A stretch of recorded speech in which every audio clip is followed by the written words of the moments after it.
நீ எங்க இருந்தாலும் எங்களோட இருக்கடா. தேங்க்யூ.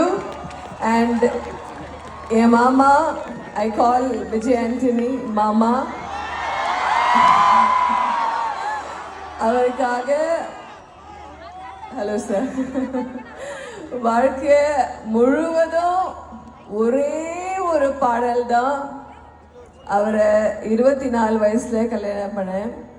இது வரைக்கும் அவருக்கு ஒரே ஒரு பாடல் தான் எப்போ எந்த ஸ்டேஜ்லயும் டெடிகேட் பண்ணுவேன். If some singers can support me.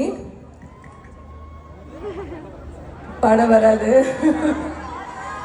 உன்னை விட